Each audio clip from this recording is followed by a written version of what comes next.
How do you balance a passionate and emotional and active, engaging response with the danger of falsely elevating music to a place where it shouldn't be? All these are great questions. I think it has to do with what you're hoping people will respond to. And I think that implies a stewardship of the music gift. So that's just going to affect instrumentals. It's going to affect what I start with. It's going to affect what I say when we sing. So I'm all for using music to get people, to use it in the way it's intended, which is to affect their emotions. Music is an emotional language in every culture. We're supposed to be affected by music. You can't feel it, you can't touch it. It's an abstract thing, and it speaks to our emotions. So I want to, as closely as possible, connect what's happening musically with what's happening truthfully, what's happening lyrically, or what's happening verbally. Is where you really begin to see it.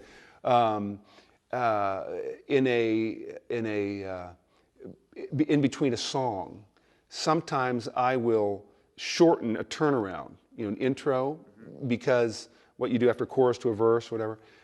Because I think, people don't need a long, extended musical interlude right here. They need to sing the truth again. We're just beginning to grab on to what these words mean, and they need to sing this again. We don't do many solos in the church, like just strictly instrumental solos. Right. We had a woman once, she's I think in her 80s, do a hymn that's very familiar to the church on violin. I was accompanying her on the piano. We projected the words on the screen, and so as she was doing that, people were hearing the words as she was doing it, and it said a lot of things. It said that we value the older saints in our midst, that they have a heart to worship God. It may not look like you, but it's there. We will definitely consider varying like the sound underneath different verses. A lot of teams, and what I've noticed in the two services I've been in here, is that you guys think through your arrangements.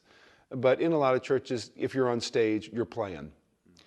Which is just the worst way to think about, serving the church. You mean that they're playing all the time? Yeah. If you're on stage, you're playing all the time. You're on stage, you're playing. Songs that's starting, you're playing. Yeah. And it's just silly. You think of an orchestra. If everybody played all the time, it would just be so boring, so dull. So at times you just have a flute. There are 79 people sitting around. I don't know how many people in an orchestra, but all these people sitting around, just the flute's playing. Yeah. I'll tell you, why can't I play? Well, it's during that moment that people get to really appreciate what the flute can do. Yeah. So, having a verse that's just an acoustic guitar. Yeah. Having a verse that, I heard something last night where, it was just, the piano was doing something very simple. And it was so great because it helped us hear what we were singing. Yeah. Now, when you get to a place where we've been fed truth, and it's time to respond and to sing out, I love you, Lord. Then the band kicks it up, and they're supporting, and it's a faithful friend, it's a faithful servant to what's being sung, but you don't start there and say, hey, let's jam! And I think it's important what we draw attention to. It's not like, oh, wasn't that a great band? Wasn't that a great song? Wasn't that a great, aren't these musicians incredible? Who cares? We're here to exalt Jesus. And if I do say they're great musicians, here's what I appreciate about those musicians. They don't use their skill to draw attention to themselves. They help us draw attention to Jesus Christ. And for that, I'm so grateful. So those are some of the things we do to kind of harness music and to milk it. Because music's too complex, it's too glorious a gift to just kind of go with what's most vanilla and what, the lowest common denominator approach, which some churches, that's the only choice they have. When I went over to India a few years ago to train pastors, they don't have worship teams. They have some guy playing some percussive instrument, some guy playing a keyboard. in a way that has nothing to do with what people are actually singing, but they get off on it, so it's great.